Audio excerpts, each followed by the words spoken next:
So let's go ahead and talk about what a sensor is. So in my hand here, I'm holding something called a photoresistor, which is just a sensor that detects light.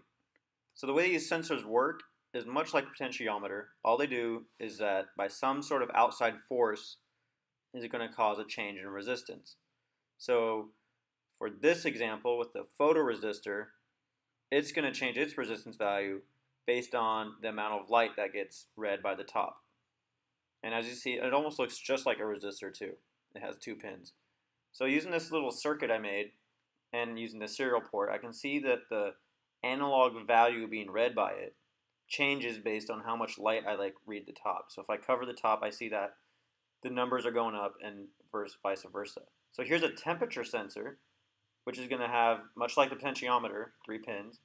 And again, so as I squeeze it, I see that the value being read goes up. So I'm squeezing for a while, and then I let it go, and it's going to drop down a little bit. So that's a temperature sensor. And then we have another sensor called the flex sensor. So this sensor is going to detect, how flexed it is. So again, using an example circuit, here we go. So normally around 300, and when I bend it, it's going to drop down. So here, when I bend it really hard, it's going down to 100, back up to 300. So that's the flex sensor. And then this is called a soft potentiometer. So it's much like the potentiometer, but it's going to detect where I'm touching it. So if I touch it here at the bottom, I get a really high value. If I touch it here towards the middle, I get a value about 400, value of 200, and at the top it's kind of 100. So it detects where I'm touching it. And all it's doing is just changing the resistance.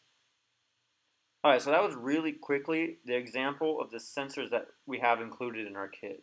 We'll go ahead and use them in depth later on in different lessons, but it was important for us while we're talking about analog input to look at the different kinds of sensors we have.